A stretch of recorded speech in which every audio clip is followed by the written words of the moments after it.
4, 3, 2. Put your hand down. You can't hold your breath anymore.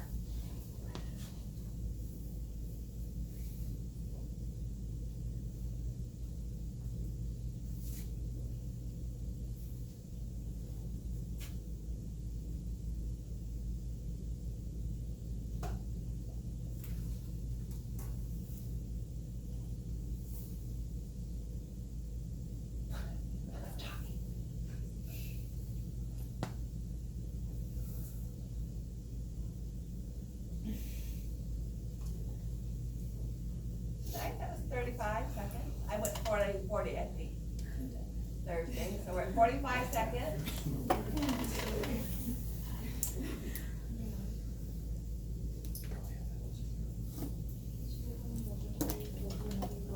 This is the last place. This group is the last place. A minute. Anybody still holding on? Okay, yeah, I thought we were done. Okay. I thought we were No, done. that's Peter.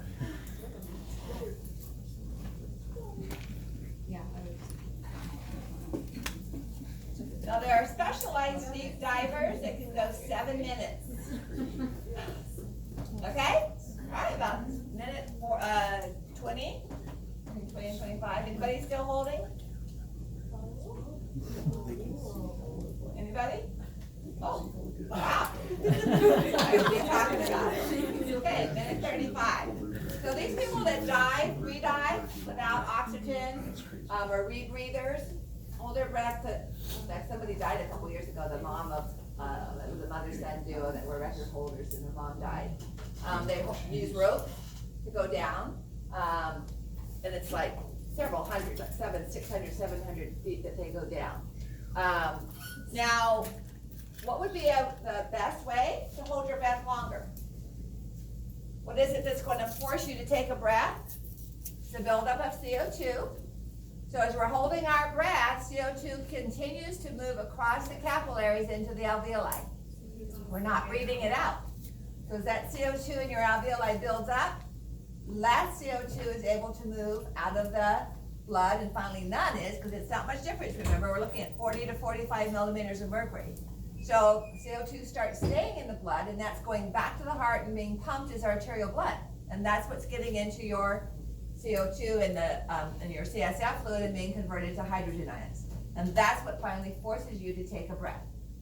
So if you blow off that CO2 by hyperventilating, deep breaths and forceful exhalation, it's not the increase of oxygen that enables you to hold your breath longer. It's getting rid of the CO2, all right? However, while you're not getting the drive to breathe as soon, what's happening to your oxygen levels? They're being used up because you're not breathing in. So as oxygen drops, your consciousness level will probably drop too, okay? Which is why this is not a good idea to do if you're trying to hold your breath underwater. What happens when you lose consciousness underwater? You're going to gain consciousness first, or you're going to get the drive to breathe first? You're going to get the drive to breathe first because you have no source for oxygen. So as CO2 builds up, you're unconscious from the lack of oxygen, not too much CO2, from the lack of oxygen. As CO2 builds up, eventually you get the drive to breathe, but you're already unconscious.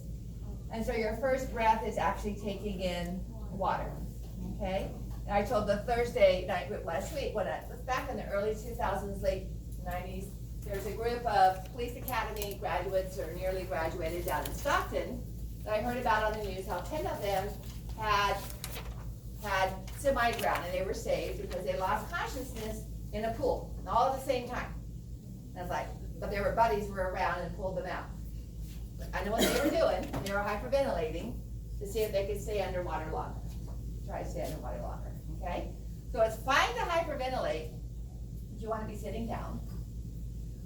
Laying down is fine, so you don't crash, all right? But that's what it's affecting. It's building up the CO2 in your blood, or actually hyperventilating is decreasing the CO2 in your blood, so that drive to breathe comes later.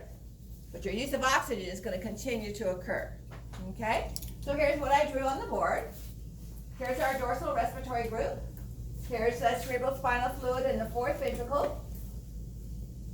Carbon dioxide can diffuse out of that arterial blood moving into the capillary, not venous blood, but hydrogen ions cannot. So our central chemoreceptor is binding to hydrogen ions, all right? But those hydrogen ions are derived from arterial CO2. So this was the origin of that very first question. And we're back here. Okay? So what is the primary factor in stimulating a change in respiratory rate? So if this was on an exam, I'd have to define whether we're looking inside what's binding to the chemoreceptor. So for you to answer this question, I want to know what is binding to our central chemoreceptor. From the CSF. Okay? Now I also want you to know it comes from arterial CO2. But our chemoreceptor is for hydrogen in the CSF, not for carbon dioxide, not for hydrogen that's in the blood, because that can't get into the CSF, okay, due to our blood-brain barrier.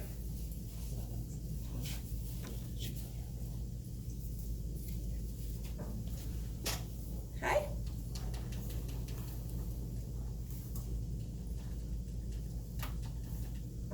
All right, now let's look at the peripheral chemoreceptors. May I erase the board?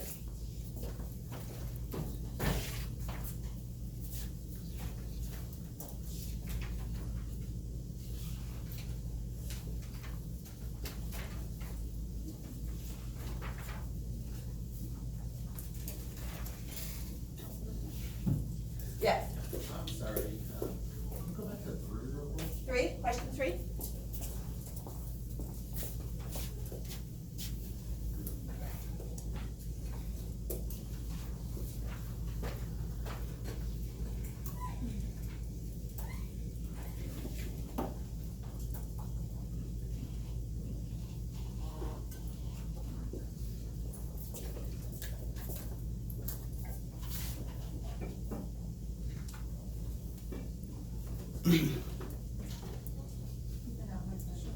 Basically just have like all that flowing in the blood. Then you have the tissue and brain barrier in the CSF. It's gotta have like its own specialized way. Between this question. Just breaking down to where it can get into So the we have receptor, and that's what the changes aortic the sinus. respiratory rate and drive to respire. We have the carotid sinus. The hydrogen ion, that's, Yeah. I think that's pretty interesting. And these are the sources of our peripheral chemoreceptors, all right? The neuron that carries is excited by the activation of these peripheral chemoreceptors from the carotid sinus, and I've made this a little bit short, is our glossopharyngeal nerve.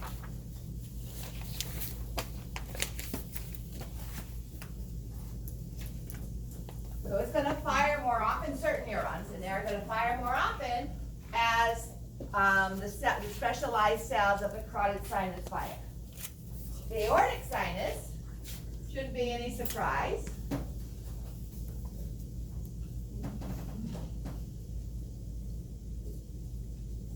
Vagus nerve. Because none of the other cranial nerves come farther down than the neck. The vagus nerve has a lot to do with respiration.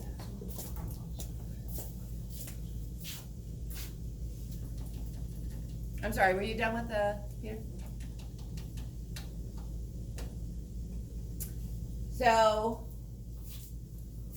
these cells are identified, these specialized receptor cells are identified as a glomus cell.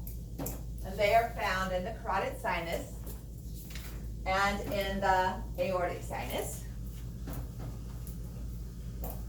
And they're sensitive primarily to arterial hydrogen ions, what never got out of the blood into the CO2 for central chemoreceptors, all right? So as you exercise and you build up CO2, and CO2 in the blood forms carbonic acid, when it gets to the lung, that normally reverses, and the carbonic acid, the hydrogen ions reform carbonic acid, the carbonic acid dissociates to form carbon dioxide and you exhale CO2. However, again, if you have emphysema, or if you have issues with gas exchange or producing CO2, then those CO2 levels build up, they stay in the blood, and interact with the plasma and form carbonic acid. Those same hydrogen ions that would not cross into the CSF, however, will interact with the loma cell. Also, oxygen levels will be a factor, but only if they fall below 60, which is about the level that we start seeing tissue, our steep gradient. Remember the plateau was in the lungs, that was about 90, 85 to 100 PO2. At about 60 to 40 is where we see it, the steep gradient where it comes off in the tissues, okay? So we really don't have any chemoreceptors that go in, that communicate with the respiratory center specifically for CO2. Okay, it's either hydrogen ions or oxygen. So we'll look at low oxygen first, and then we'll look at hydrogen ions. So if there is a decrease in oxygen, and this is a decrease in PO2 in the plasma, all right, it affects the shape of potassium ion channels, which normally are open, all right? So with normal arterial PO2, a normal concentration of hydrogen ions, potassium channel gates are open. Which way is potassium going to move? Out of the cell, all right? So this is normally going to occur out of the cell. However, if our PO2 drops below 60, or we have elevated hydrogen ions, the potassium gate closes. In addition, elevated hydrogen ions are going to be extra positive ions, and so there's a less of an incentive for the positive potassium to go out, and we already have extra positive hydrogen out there. So what's the effect? What's going to happen to the number of positive ions we have inside the cell? It's going to go up, all right? So we see an increase in positive ion concentrations. What did that cause to happen in neurons, in the synaptic boutons of neurons? I just got through testing on that in my Bio 430 equivalent classic sac state. Yes. Depolarized passive, right? Which one, yeah, so it goes up. So the positive ions go up. And then what happens when we send a signal down the transverse tubuloskeletal muscle, or cardiac muscle for that matter? We open up voltage-gated calcium channels. And here, in the bouton, remember that, well, you may not remember, but when the axon, the action potential gets to the synaptic bouton where the vesicles are, voltage-gated calcium channels open, calcium comes in and fuses to our vesicles via a molecule known as synaptotagmin, and that allows the vesicle to fuse with the membrane and release the neurotransmitter. So this is very similar. As the number of positive ions inside the glomus cell builds up, then the effect is to open voltage-gated calcium channels. So voltage-gated calcium channels come in. So our first step here, all right, would be the closure of the potassium. Because of that, we get an increase in positive ions. Because of that, our calcium, voltage-gated calcium channels open, because we've increased our voltage. With extra calcium inside the cell, our vesicles containing dopamine can fuse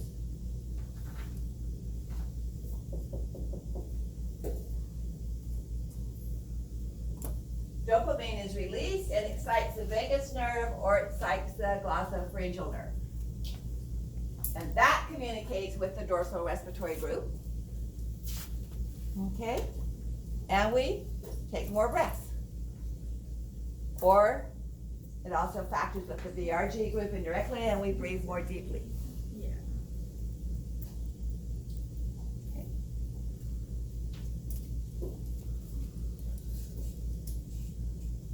Very similar to what happens at the synaptic boutons of a neuron. Just how we get there. We don't send an action potential down the axon, we increase the potassium ions by closing the potassium channels. So, Yes. real quick, this is due to low. So this would happen with low oxygen below 60 millimeters of PO2, arterial PO2, or hydrogen ions can change the shape of the potassium channel, but also hydrogen ions, by the mere fact that they're positive, can repel potassium ions from coming out. Okay. Are you ready for that? I don't know if you guys are still looking at this or not. Okay.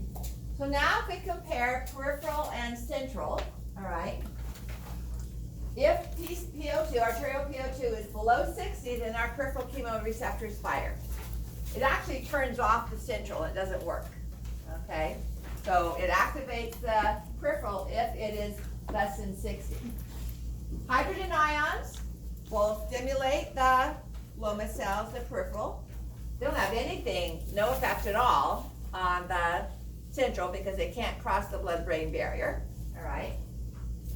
And CO2, because of its effect on hydrogen ions, this is purely the effect of hydrogen ions, okay, is our major factor for the central chemoreceptors, for the ones that are in the cerebral spinal fluid.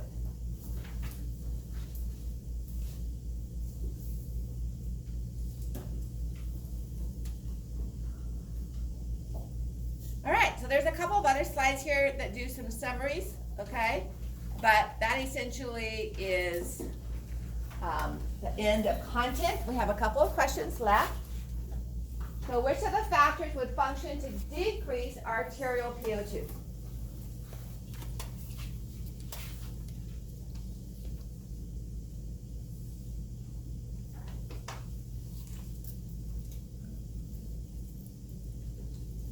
What would increase metabolic activity of tissues decrease arterial PO2? It certainly is going to use oxygen, right? But is it decreasing arterial? It's decreasing venous. It's not going to change what amount of oxygen moves into, whether the maximum amount of oxygen that it moves into at the capillaries. There will be a low PO2 coming in from into the lungs, all right? But if we have adequate oxygenation by the time it leaves, we will have fully gotten our PO2 up, and we will have saturated our hemoglobin. So increased amount of tissue, increased amount of activity in the tissues will definitely change venous PO2. But if everything else, if we're not hypoxic, we should be able to get back up to 100% hemoglobin saturation and a PO2 of 104. All right, decreased body temperature. What's that going to do to arterial PO2? Increase or decrease? Increase, good. Remember the Arctic Ocean question? So the colder the temperature, more oxygen can dissolve in the water because it's not bumping around each other as a gas and knocking itself out. And I know it seems backwards, but you got to think about solubility here, okay? Fetal hemoglobin. Would fetal hemoglobin decrease PO2? It's going to increase saturation because it holds on to it longer, all right, but it's not really going to change PO2 because it's able to equilibrate. Increase in respiratory membrane thickness. Yes. Okay, because that's going to decrease the amount of oxygen that can diffuse from the alveoli to the lungs. Okay? So, anybody remember what kind of hypoxia that was? Hemoglobin's normal, heart pumping situation is normal, blood vessels are now normal. Stagnant. Not stagnant, that's cardiovascular. It's where the blood flow is not moving well. So if there's something wrong with your elevation or the movement of oxygen across the respiratory membrane, that is hypoxic hypoxia, okay? We tend to just remember the elevation one, but it's also the gas exchange at the respiratory membrane. There's a problem at the respiratory membrane, all other factors being normal, it's still hypoxic hypoxia. Okay, where Your body's fine, we just can't get enough oxygen into the body. The stagnant and the hypemic and the histotoxic all have to do with problems with your body.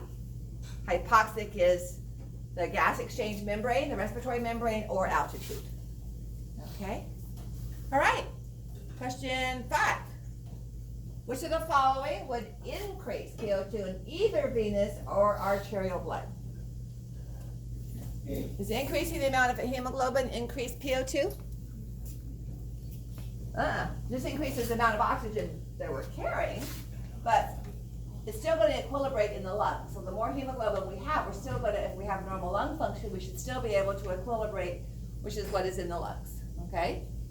Increasing the amount of number of oxygen molecules in the blood. Well, now that's kind of a definition of CO2. Increasing the number of CO2 molecules in the blood. I think it's D because it's more soluble. So what happens when our oxygen dissociation, our Haldane/Bohr effect? So if we increase CO2, what's going to happen to the oxygen bound to hemoglobin? Is it going to bind to hemoglobin or is it going to come off of the hemoglobin? It's going to come off. What's that going to do to our PO2? You add CO2 to the blood and it binds to the hemoglobin or it forms carbonic acid, it's going to make the oxygen come off the hemoglobin, which is going to increase the PO2. Does that make sense? So we can use it, but right at the moment, it's increasing PO2. Okay? Decreasing the temperature of the blood? Yeah, we just said. That's going to increase amount of oxygen dissolved, which is our PO2. So increasing the amount of hemoglobin has no effect. It increases our total amount of oxygen, but it's not going to change the amount dissolved in the blood. Does that make sense? Yeah. Okay? Because as oxygen moves out of the blood to bind to hemoglobin, that just gives us more room for oxygen to move in if we're at the lungs. Okay? So this is temporarily, it's probably going to go right out to the tissues, but at the moment it's causing oxygen to come off of the hemoglobin. Okay?